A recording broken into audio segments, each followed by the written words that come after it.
Nah, saudara-saudara, pagi hari ini saya mau berbicara tentang perihal menghujat Roh Kudus.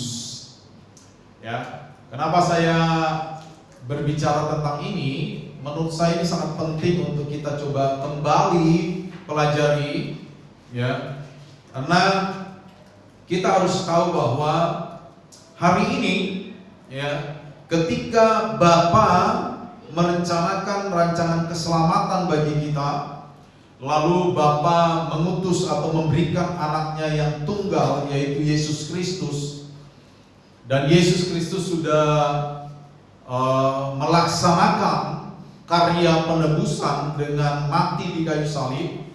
Lalu Yesus bangkit, lalu dia naik ke sorga, dan setelah Yesus naik ke sorga, Alkitab dengan jelas mengatakan bahwa Yesus telah meminta kepada Bapa supaya Bapa mengutus Rohnya yang kudus yang disebut sebagai penghibur.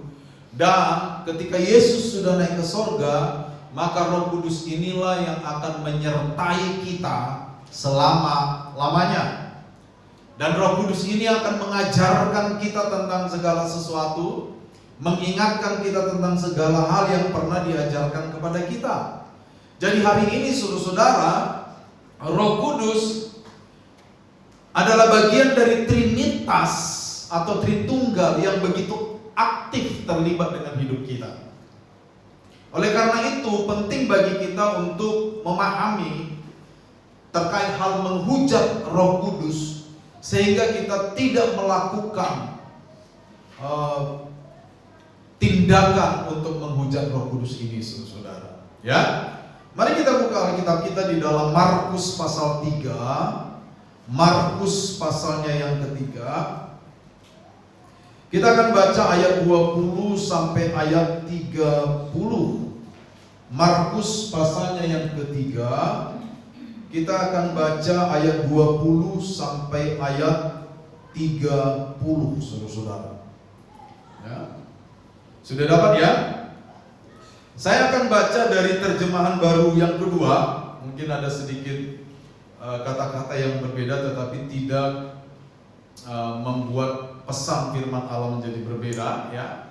Saya akan baca dari terjemahan baru 2. Markus pasal 20, pasal 3 ayat 20 sampai 30. Yesus pulang ke rumah, ya.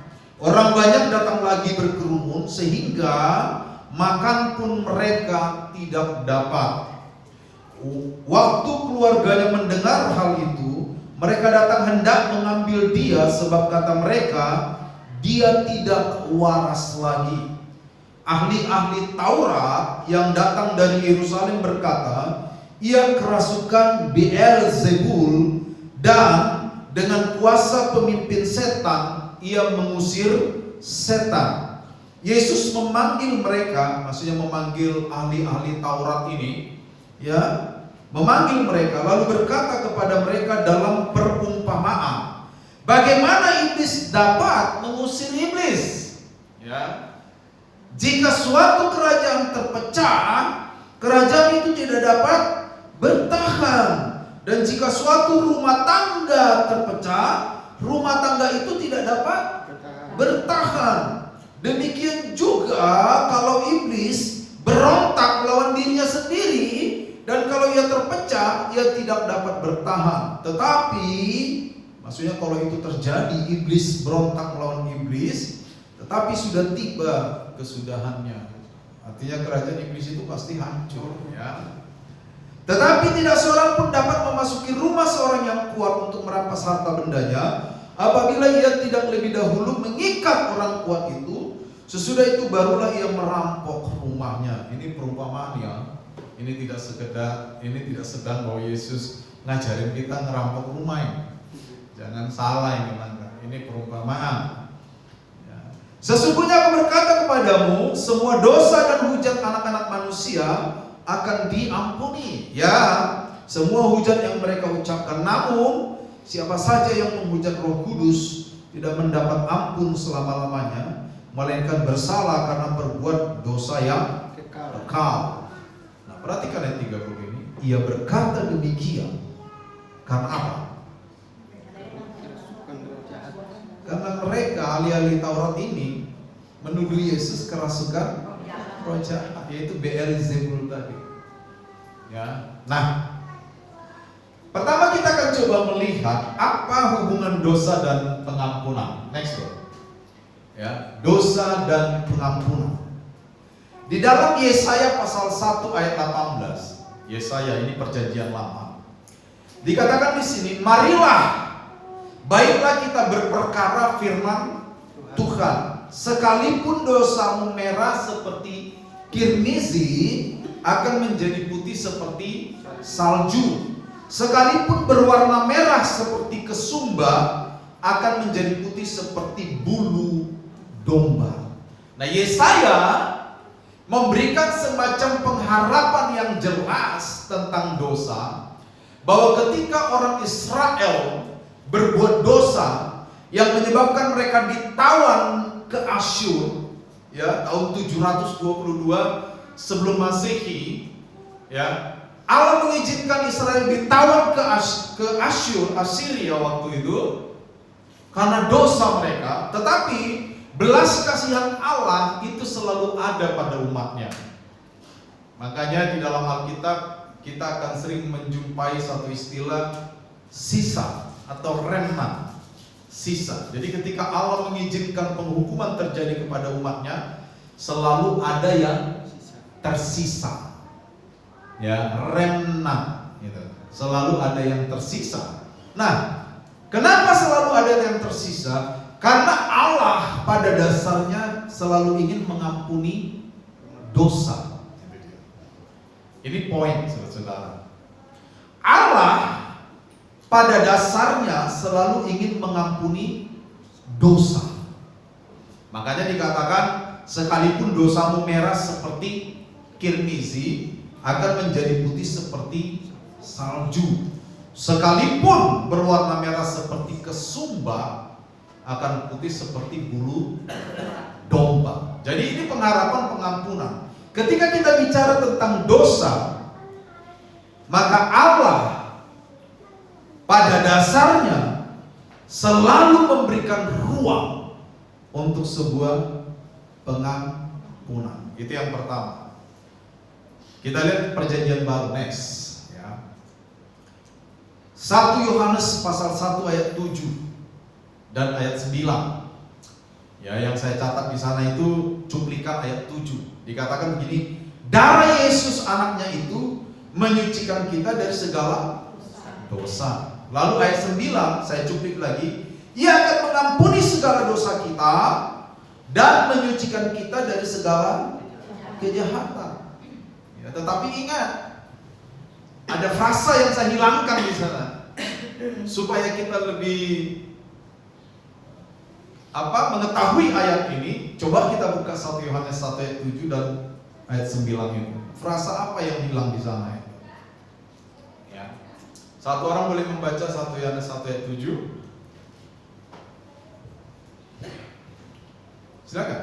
Tetapi jika kita hidup di dalam terang, sama seperti Dia ada di dalam terang, maka kita beroleh persekutuan seorang dengan yang lain. Ya. Dan darah Yesus anaknya itu menyucikan kita daripada segala dosa. Bagaimana caranya Yesus menyucikan kita dari segala dosa kita? Ketika kita hidup di dalam terang, persekutuan di dalam terang. Betul? Jadi ada syaratnya. Ya. Dosa kita tidak akan mungkin disucikan oleh Tuhan kalau kita tinggal di dalam kegelapan. Ya. Sebagai lawan dari kegelapan, maka Tuhan menyediakan bagi kita terang. Makanya kita dikatakan seperti seseorang yang ditarik dari kegelapan menuju terang Tuhan yang ajaib. Dan itu firman Allah yang bilang. Ya, itu ayat 9. Satu orang lain boleh membaca. Jika kita mengaku dosa kita, maka Ia adalah setia dan adil, sehingga Ia akan mengampuni segala dosa kita dan menyucikan kita dari segala kejahatan. Nah, jadi bagaimana supaya Yesus mengampuni kita dari semua dosa kita dan menyucikan kita dari segala kejahatan? Jika kita mengaku dosa kita, dikatakan ada karakter Allah di sana, Ia setia dan adil. Jadi saudara-saudara, secara umum, ya ini penting saudara perhatikan. Secara umum Alkitab memperlihatkan bahwa segala bentuk dosa manusia itu bisa diampuni. Ya. Alkitab memperlihatkan bahwa semua bentuk dosa yang dilakukan oleh manusia itu bisa diampuni. Tetapi apa yang tadi kita bahas, kita baca, ketika penulis Injil, karena hal ini juga ditulis di Matius, ditulis juga di Lukas tentang menghujat Roh Kudus ini. Ketika penulis Injil menulis tentang perbuatan menghujat Roh Kudus, maka penulis Injil dengan jelas berkata dosa itu tidak dapat diampuni karena orang yang menghujat Roh Kudus bersalah karena melakukan dosa yang kekal, katanya di situ kan. Nah, ini yang mau kita bahas supaya jemaat memiliki pemahaman yang benar tentang apa yang sedang disampaikan oleh para penulis Injil Matius, Markus, dan Lukas yang menulis cerita ini dari sudut pandang mereka masing-masing. Ya, oke. Next, menghujat Roh Kudus. Ya. Menghujat Roh Kudus. Nah, kalau kita baca narasi atau cerita di dalam kitab Markus ini, saudara-saudara, maka kita dapat melihat di sana ada ahli-ahli Taurat, ya, ayat 22, ahli-ahli Taurat datang dari Yerusalem, berkata dia kerasukan roh jahat, ya. Keluarganya bahkan hendak mengambil Yesus dan mengatakan bahwa Yesus sudah tidak waras lagi, saudara. Ya. Nah, kenapa orang-orang ahli Taurat ini mengatakan bahwa Yesus ini kerasukan roh jahat? Ya. Karena saudara, di bagian sebelumnya nanti akan kita lihat juga Yesus menyembuhkan orang-orang sakit, ya. Kalau kita lihat di pasal 3 ayat 1 sampai 6, di situ Yesus menyembuhkan orang pada hari Sabat. Ya, lalu ada orang Farisi yang marah di ayat 6. Keluarlah orang Farisi segera membuat rencana dengan pendukung Herodes. Padahal saya pernah ngomong kan, orang Farisi ini sama pendukung-pendukung Herodes itu udah akur soal pajak, betul? Ya. Tapi kalau mereka punya kepentingan, akur mereka. Ini, ya, memang sifat manusia itu kadang begitu ya. Jadi ada peribahasa, musuh dari musuhku adalah temanku, katanya.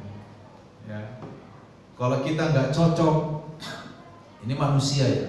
Terlepas dari manusia rohani, kita semua di sini, asumsi saya adalah manusia-manusia rohani. Ya, manusia-manusia yang tidak rohani, ya, mereka akur ketika punya kepentingan bersama, ya, kepentingan pribadi yang digabungkan, jadi kepentingan bersama. Ketika kepentingan itu tidak ada lagi, maka mereka tidak akur. Sama dengan orang Farisi dan pendukung Herodes ini. Ya, soal pajak mereka bertengkar. Herodes tidak dapat pajak apa-apa. Farisi tidak dapat pajak apa-apa. Herodes mengut pajak, ya, dan Herodes mendapatkan pajak yang besar karena Yudea dan sekitarnya adalah jajahan Herodes saat itu, jajahan Roma. Tapi untuk membunuh Yesus, karena mereka sama-sama benci Yesus, mereka akur. Ya. Jadi waktu Yesus menyembuhkan orang pada hari Sabat, orang Farisi ini tidak terima. Karena bagi orang Farisi yang khatam dengan Tanakh atau kitab perjanjian lama, khatam dengan Torah, khatam dengan surat-surat Nebiim, surat para nabi, khatam dengan Ketubim, ya, mulai dari Mazmur sampai terus itu, mereka beranggapan bahwa pada hari Sabat orang tidak boleh bekerja. Lalu kenapa Yesus menyembuhkan orang sakit pada hari Sabat? Jadi mereka benci sekali sama Yesus. Orang Herodes peduli nggak soal itu? Enggak. Orang-orangnya Herodes peduli apa? Yesus ini semakin tenar, iya kan?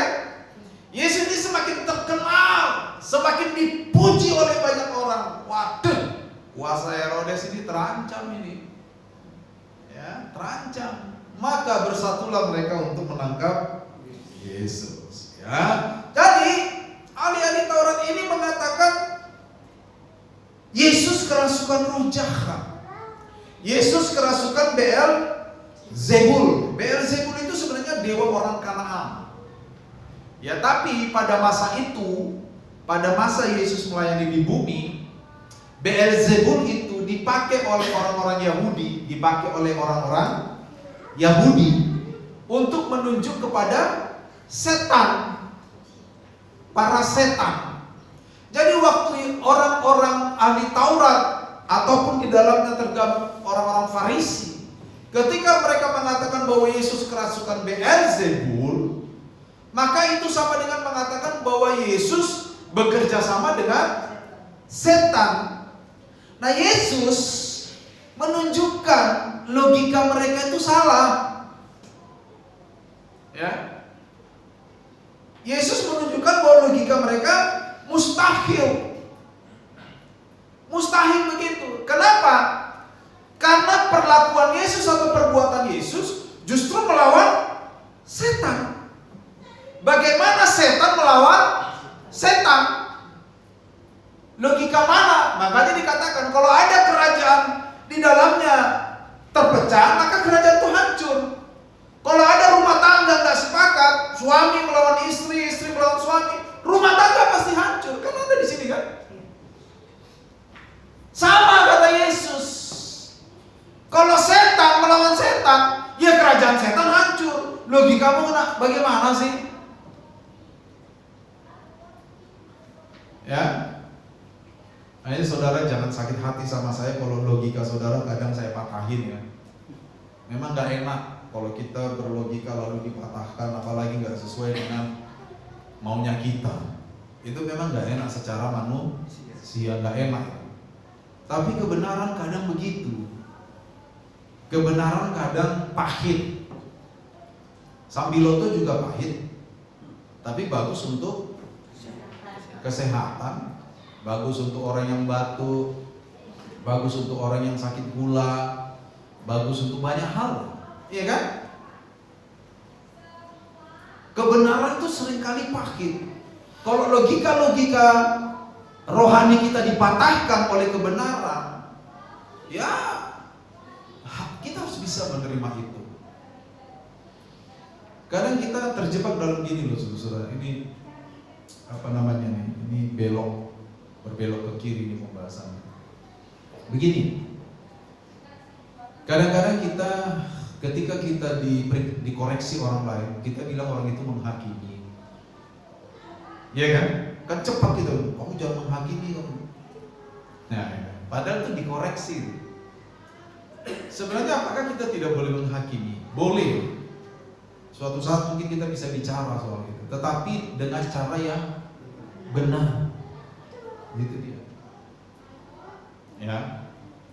Dengan cara yang benar. Boleh menghakimi, boleh, karena menghakimi itu kan seperti kita memecah satu persoalan. Di dalam teks Alkitab itu seperti itu. Makanya raja itu tugasnya salah satu apa? Menjadi hakim kan? Waktu Salomo diperhadapkan dengan dua perempuan yang mengaku sama-sama punya bayi itu, Salomo pun memecah kebuntuan itu, menghakimi. Gitu. Ya. Jadi jangan cepat-cepat kita menuduh orang lain menghakimi kita ketika tidak sesuai dengan hati kita. Sepakat? Terima dulu teguran atau masukan itu. Renungkan dalam-dalam. Ya kalau memang sesuai ya minta ampun sama Tuhan kan gitu kan. Tapi kalau nggak sesuai ya sudah, berarti apa yang orang lain katakan tuh nggak sesuai. Dia salah. Ya sudah, berhenti di situ. Ya.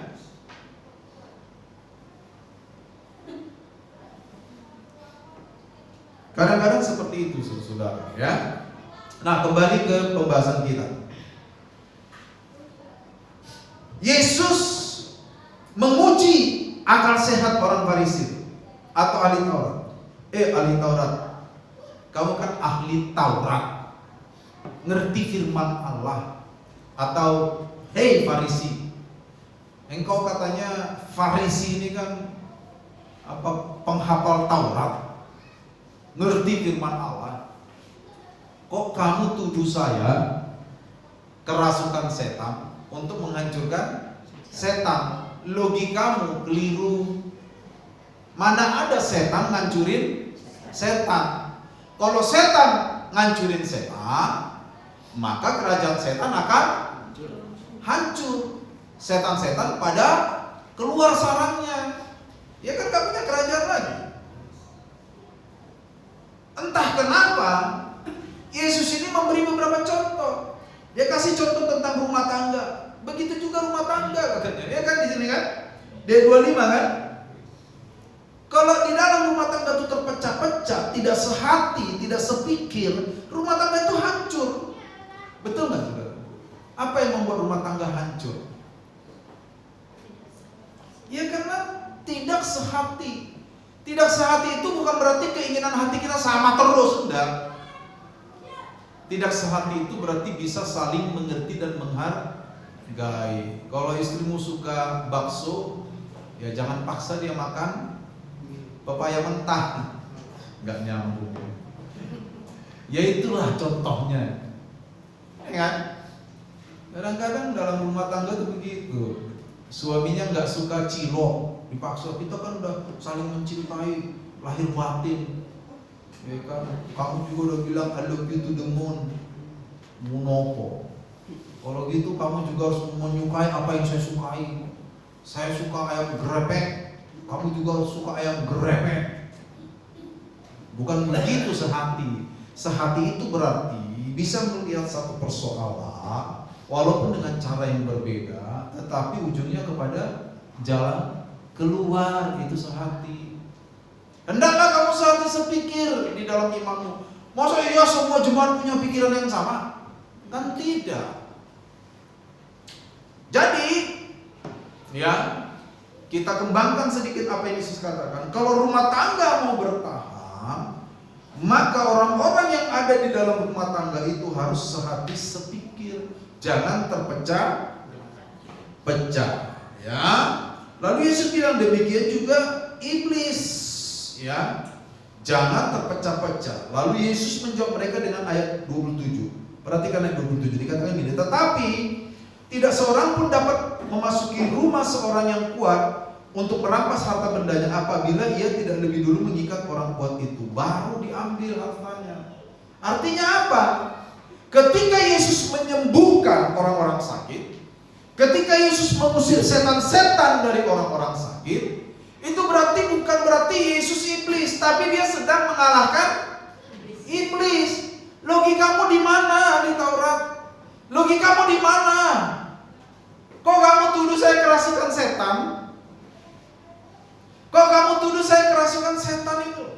Padahal saya sedang merusak pekerjaan setan.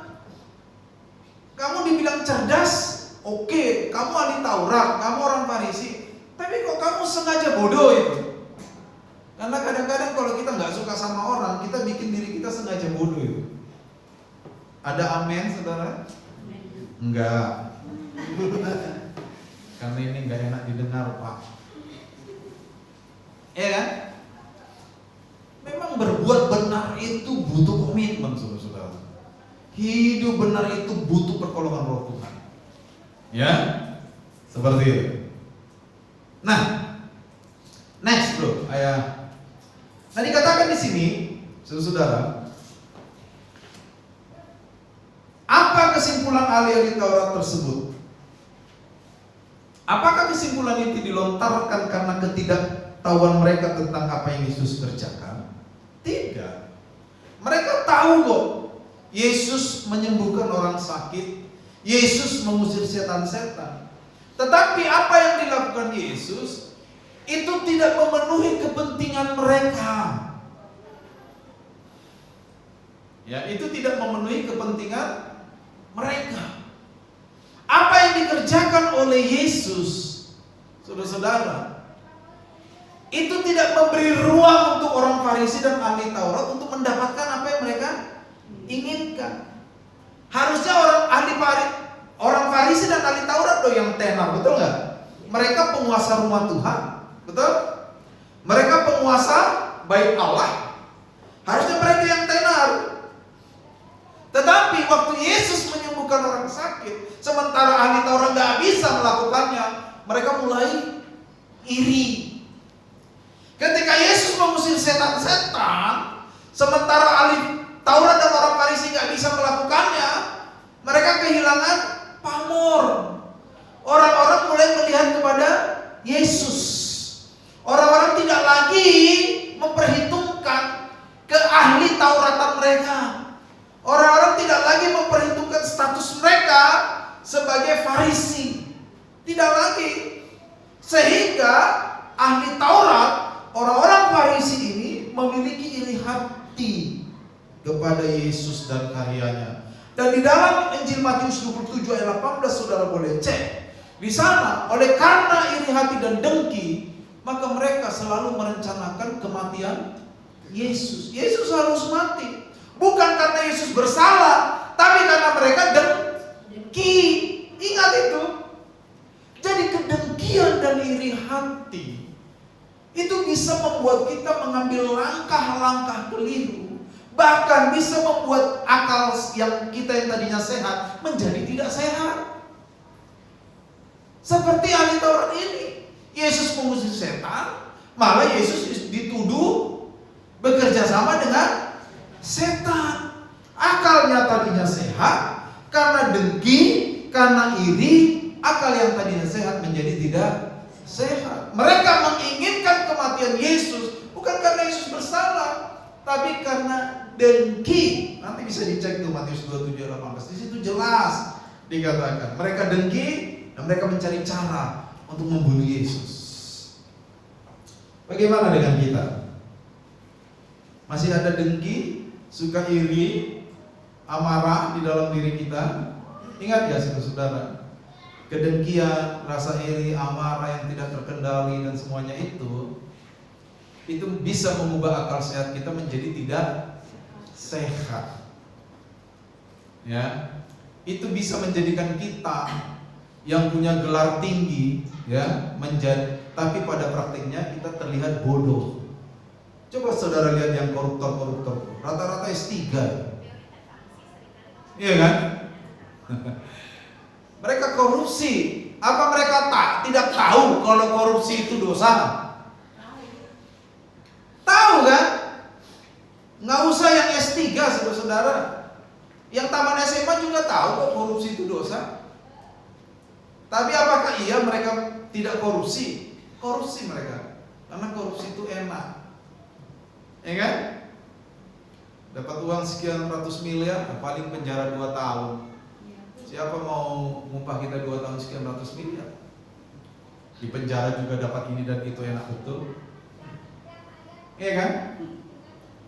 Tapi mereka tidak tahu berhadapan dengan siapa. Sama seperti ahli Taurat dan orang Farisi ini. Hanya karena iri dan dengki, akalnya yang tadinya sehat menjadi tidak sehat. Jadi saudara, mereka ingin Yesus mati, itu bukan karena Yesus bersalah.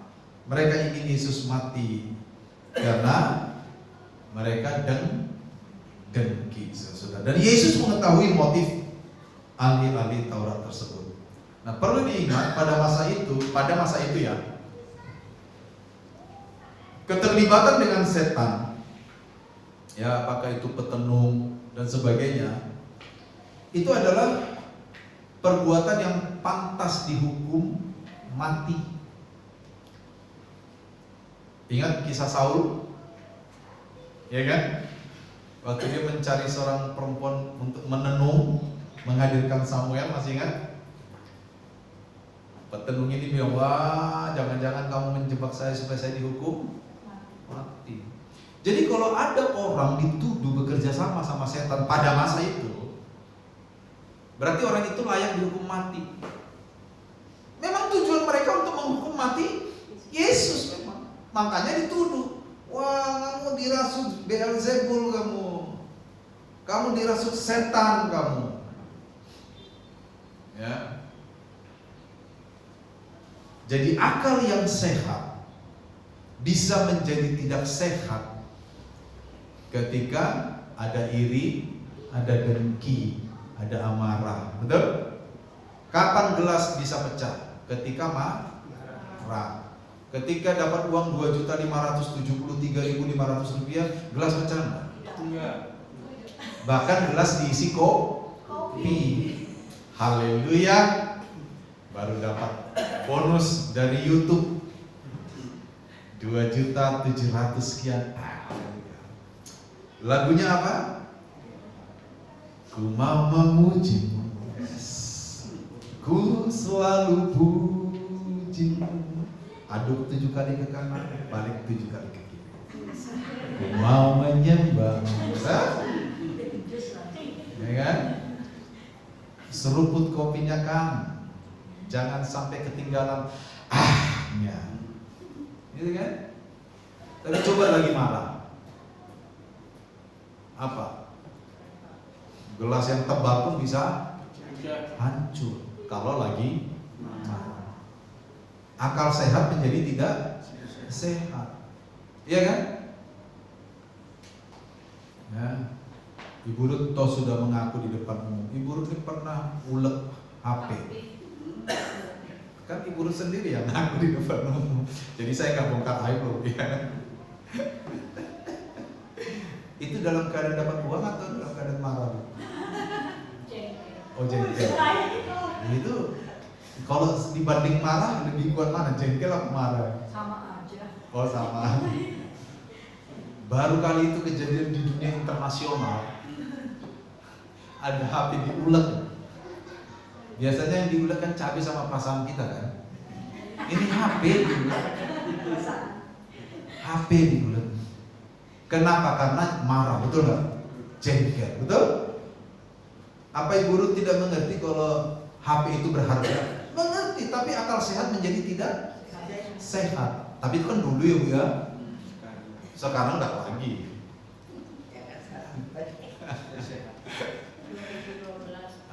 Itu udah lama dan Ibu Ruth yang menceritakannya kepada kita semua. Begitu ya kan? Jadi akal sehat itu bisa menjadi tidak sehat ketika kita tidak dikendalikan oleh kebenaran. Nah, ahli Taurat, lalu orang Farisi ini tidak dikendalikan kebenaran. Mereka dikendalikan siapa? Hawa nafsu mereka. Mereka rugi apa yang dilakukan Yesus. Yesus menyembuhkan orang sakit, mengusir setan-setan. Ahli Taurat nggak terkenal lagi. Herodes apalagi terancam. Ini kok rakyat kok lama-lama ngikut Yesus semua nih. Saya kan gubernur di sini, kok saya nggak dihargai nih. Herodes yang dulu bapak-bapaknya udah merencanakan kematian Yesus waktu Yesus lahir, betul nggak? Nggak berhasil. Ini waktu kecil mau dimatikan nggak mati-mati. Udah besar juga ganggu kekuasaan saya nih. Jadi Herodes tuh kacau betul nih. Lalu Yesus melanjutkan apa? Dia bilang gitu, ya. Hei, kalau kamu tahu kebenaran, kalau kamu tahu kebenaran, tapi dengan sengaja kamu menolak kebenaran yang adalah pekerjaan Roh Kudus. Kebenaran itu kan pekerjaan Roh Kudus kan? Kenapa begitu? Yohanes 14 apa bilang? Dialah yang akan mengingatkan kamu. Gitu kan? Dialah yang akan mengajari kamu. Siapa dia itu di situ? Roh Kudus. Berarti kebenaran itu pekerjaan siapa? Kalau kamu tahu kebenaran yang adalah pekerjaan Roh Kudus, tapi dengan sengaja kamu tidak mau taat kepada kebenaran itu, dengan sengaja akal sehatmu kamu belok-belok menjadi tidak sehat, maka kamu menghujat Roh Kudus. Iya kan? Itu sebabnya dosa itu nggak bisa diampuni. Kenapa tidak diampuni? Karena nuansa yang muncul di sana itu, hal menghujat Roh Kudus itu dikerjakan secara terus menerus. Jadi sebenarnya tidak ada dosa yang tidak bisa diampuni. Tapi kalau hidup seseorang terus menerus hidup di dalam kegelapan, lah mana bisa diampuni? Iya kan? Terus menerus menolak pekerjaan Roh Kudus. Roh Kudus kan menginsafkan kita, betul? Yohanes 16, Dialah yang menginsafkan kamu, ya kan? Ya, Roh Kudus itu menginsafkan kita. Lalu kita menolak pekerjaan Roh Kudus. Berarti kita apa? Tetap hidup di dalam kegelapan. Lah orang yang terus-menerus hidup di dalam kegelapan, ya tentu saja tidak mendapatkan pengampunan. Jadi kenapa menghujat Roh Kudus tidak mendapatkan pengampunan? Dan Yesus mengatakan itu adalah perbuatan dosa yang kekal. Karena Roh Kudus yang tugasnya memberikan kita kebenaran, yang tugasnya memberikan kita pengetahuan tentang kehendak Allah, dan kita tolak, lalu hidup kita ini macam apa? Kebenaran kita tolak, kehendak Allah kita tolak, lalu hidup kita macam apa? Berarti hidup kita hidup di dalam dosa, bergelimang dalam dosa. Lah orang yang hidup di dalam dosa, orang yang bergelimang di dalam dosa, ya tentu saja tidak mendapatkan pengampunan. Karena dengan sengaja secara terus-menerus menolak pekerjaan Roh Kudus. Mengerti ya? Begitu dia. Jadi kalau kita di sini, kita ini sama sebenarnya potensinya, nggak ada beda. Ya pendeta, ya jemaat, sama. Jadi kalau kita tahu Roh Kudus memimpin kita kepada kebenaran, memang gitu kan tugas Roh Kudus, Dia akan memimpin kamu kepada segala kebenaran, dipimpin kita kepada kebenaran. Lalu kita dengan sengaja menolak kebenaran itu, ya kita sudah menghujat Roh Kudus. Dan kita nggak bisa diampuni kalau kita terus-menerus melakukan itu. Misalnya kita punya kebiasaan apa yang buruk. Kita suka melihat film-film yang gak bagus, film porno. Apa iya ketika kita melihat film porno Roh Tuhan tidak bekerja dalam diri kita? Hah? Bekerja kan? Hey brother, Tuhan kan tahun 2026. Hey bro, kata Tuhan dari sorga. Salah itu, nggak boleh lihat film-film kayak gitu. Berarti Roh Kudus sedang menuntun kita kepada kebenaran, menjauhkan diri dari dosa. Lalu kita melawan Roh Kudus, kita terus saja nonton film porno. Dosa kita diampuni? Ya dalam terus-menerus nonton film porno. Tapi kadang manusia itu kan enak ya, menyalahgunakan anugerah Tuhan ini dengan mengatakan bahwa Tuhan kita itu maha pengasih, maha pengampun, maha segala-galanya. Memang, tetapi ingat saudara-saudara, ada kalanya Tuhan mengizinkan hati kita menjadi keras. Seperti siapa? Firaun. Pada awalnya Firaun mengeraskan hatinya. Dia mengeraskan hatinya, terus mengeraskan hatinya. Padahal Tuhan sudah ajari Firaun, biarkan umatku pergi ke padang gurun, mereka mau mempercayai ini melalui Musa dan Harun. Firaun mengeraskan hatinya. Apa yang Allah kerjakan akhirnya? Ya dia mengizinkan kekerasan hati itu. Alkitab mengatakan Allah mengeraskan hati Firaun. Zaman dulu, tata bahasa orang zaman dulu, segala sesuatu yang terkait dengan Tuhan dianggap perbuatan Tuhan. Jadi ketika Firaun mengeraskan hatinya dan lama-lama menjadi keras, di dalam tata bahasa dikatakan bahwa Allah mengeraskan hati Firaun. Tetapi yang terjadi bukan seperti itu. Firaun mengeraskan hatinya dan Allah membiarkannya. Ingat, apa yang terjadi pertama itu bisa jadi kehendak Allah. Iya kan? Jadi Allah memang berkehendak kamu tuh begini. Yang kedua, itu bisa diizinkan oleh Tuhan. Ya oke lah. Seperti Lot. Betul? Waktu Lot mau mendapatkan bencana, kita kakak Arab kemarin. Dia oleh malaikat Allah diarahkan ke satu tempat. Lot bilang jangan dah, ke Zoar saja, betul nggak? Gini, malaikat Allah bilang oke lah, nggak apa-apa. Tuhan tuh juga nggak kaku-kaku amat kok. Musa, betul nggak? Waktu Tuhan bilang aku akan menghancurkan semua bangsa Israel, Musa, Tuhan tolonglah Tuhan, jangan. Apa nanti orang kanan bilang, betul nggak? Tuhan dengar Musa nggak? Dengar, Tuhan izinkan, oke. Tapi yang ketiga, bisa jadi Tuhan biarkan. Apa yang terjadi dalam diri kita? Kita sudah diingatkan nggak dengar, kita sudah ditegur nggak dengar, kita sudah diajari nggak dengar, akhirnya bilang, hampir saya ngomong gitu, untung ibu duluan. Betul nggak? Contohnya di Alkitab apa? Musa kan? Dulu kamu minta surat cerai dari Musa itu, emang saya bilang enggak, tapi karena kedegilan hatimu, ya udah terserah kamu. Betul? Betul? Jangan bilang, oh ini Tuhan aja mengizinkan kok. Enggak, itu karena kedegilan hati orang Israel. Tuhan bilang ya sudah, suka-sukamu lah. Makanya lagu suka-sukamu Tuhan tuh gak rohani. Karena kata suka-suka itu cenderungnya negatif, betul. Pengertiannya negatif, betul. Mana ada suka-suka itu positif?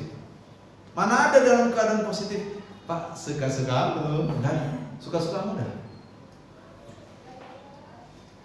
Terus kita nari suka-sukamu Tuhan. Emang Tuhan berbuat suka-sukanya? Enggak dong. Tuhan berbuat itu kan perlu perhitungan, betul kan? Tuhan berbuat itu di dalam maha kebijaksanaannya, bukan suka-suka.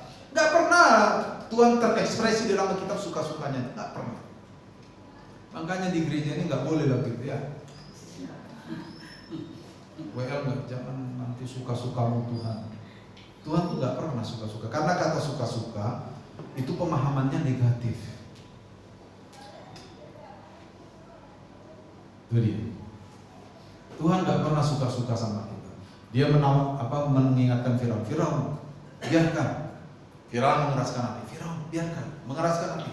5 bencana, 5 tulah, Firaun mengeraskan hati. Akhirnya Tuhan bilang, oke, terserah. Kamu mengeraskan hati, tak biarkan.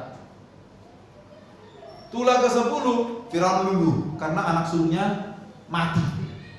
Tapi begitu bangsa Israel keluar, membara lagi, betul gak? Dia menyerahkan diri sendiri untuk penghukuman. Yang nyuruh dia ngejar orang Israel siapa? Dia sendiri kan? Laut Taberau dibelah untuk siapa? Orang Israel kan? Laut Taberau dibelah itu supaya orang Israel bisa jalan. Lah dia masuk. Dia masuk ke tempat yang bukan untuk dia. Ya udah orang Israel semua naik, ya Tuhan tutup dong laut itu. Betul? Itu yang namanya Tuhan janganlah membawa kami ke dalam pencobaan karena kami bisa datang sendiri ke sana. Itu namanya gitu. Kita sering kali datang ke pencobaan itu karena kita memang datang sendiri. Jadi saudara, menghujat Roh Kudus itu adalah melawan Roh Tuhan.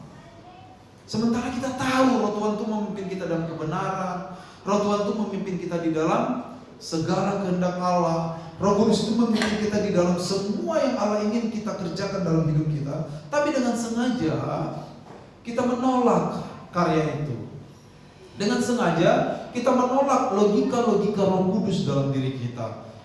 Kenapa kita menolak itu? Karena gak sesuai dengan hati kita, gak sesuai dengan maunya kita, gak sesuai dengan yang menyenangkan kita. Padahal lagu kita kan Tuhan, ku mau menyenangkanmu. Belum ada tuh lagu rohani Tuhan, senangkanlah diriku. Nggak ada. Apa perlu kita buat? Bukan berarti Tuhan nggak menyenangkan kita. Mazmur Daud di Mazmur 23 dikatakan apa? Tuhan adalah gembalaku. Kalau Tuhan gembalaku, nggak ada lagi yang kuinginkan. Dalam teks aslinya begitu itu. Ya, dia menuntun aku ke jalan yang benar. Dia menuntun aku ke air yang tenang. Betul nggak? Kurang apa lagi? Nah itu dia. Tapi seringkali kalau tidak sesuai dengan maunya saya, kalau tidak sesuai dengan hatinya saya tidak mau dengar Tuhan. Khotbah juga begitu kan? Kalau khotbahnya enak, menghibur, wah enak nih. Pendeta ini diundang lagi nih nanti nih. Karena nggak mau nyakitin jemaat. Enak khotbahnya, berkat terus ini. Harga emas naik. Tapi kalau udah disinggung dosa, ya, mari bertobat. Ada ajakan untuk bertobat. Wah, susah ini. Jadwalkan dia sekali 7 tahun. Nah, itu namanya mengujar Roh Kudus. Benar, saudara. Karena menolak pekerjaan Roh Kudus, ya. Seperti itu. Jadi, kesimpulan, next. Terus, udah ini. Terus, nah kesimpulan. Menghujat Roh Kudus itu adalah sengaja terus-menerus menutup mata akan kebenaran, terus-menerus menyangkali kebenaran yang merupakan karya Roh Kudus, sehingga terus-menerus hidup di dalam kegelapan. Perhatikan catatan dari saya. Catatan terakhir. Ini benar-benar terakhir. Dosa ini tidak diampuni bukan karena kuasa Allah terbatas. Ini kalimat saktinya, saudara. Dosa ini tidak diampuni bukan karena kuasa Allah terbatas mengampuni dia, melainkan karena perilaku kita yang menolak Roh Kudus yang memimpin pada pertobatan. Sehingga barang siapa menolak Roh Kudus atau terus-menerus menolak Roh Kudus, menolak pimpinan Roh Kudus, tentu saja orang itu tidak akan bertobat. Nah, orang yang tidak bertobat kan tidak akan masuk dalam kerajaan Allah. Betul nggak? Jadi logikanya itu dapat semua logikanya. Oleh karena itu, saran pastoral penggembalaan dari saya begini. Ayo mulai kita mengatakan kepada Roh Kudus, Tuhan, ya, lembutkan hati saya, lembutkan perasaan-perasaan saya. Tuhan, pimpin pikiran-pikiran saya, pimpin hati saya, pimpin kehendak saya, supaya semuanya menuju kepada kehendak Allah. Begitu pesan pastoralnya. Karena apa? Ya, Allah itu bisa mengubah hati kita, betul? Ketika kita meminta kepada Dia supaya pikiran kita dikendalikan, hati kita dikendalikan, perasaan-perasaan kita dikendalikan, maka kita sedang membuka diri untuk dipimpin Roh Kudus. Nah, mereka-mereka yang membuka diri dipimpin Roh Kudus akan dipimpin Roh Kudus. Tapi mereka yang menutup diri untuk pimpinan Roh Allah, Allah akan meninggalkan mereka. Nah, orang-orang yang tinggalkan Allah tidak mungkin diampuni. Amin. Ya, seperti itu saudara-saudara ya. Saya pikir itu saja. Jadi waktu kita membaca dosa mengucap Roh Kudus tidak bisa diampuni, sebenarnya logikanya sesederhana itu.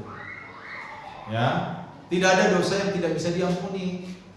Tetapi kalau kita terus-menerus melawan Tuhan dan kehendaknya, kita menghujat karya Roh Kudus yang sekarang ada. Kan sekarang ini yang terlibat di dalam dunia ini kan Roh Kudus kan? Iya kan? Dari Tritunggal. Bapa merencanakan keselamatan. Yesus menjadi manusia, mati di kayu salib, keselamatan dikerjakan. Yesus naik ke surga tidak? Roh Kudus hari ini. Nah, kalau kita melawan yang menolong kita ini, ya sudah, amblas kita. Tuhan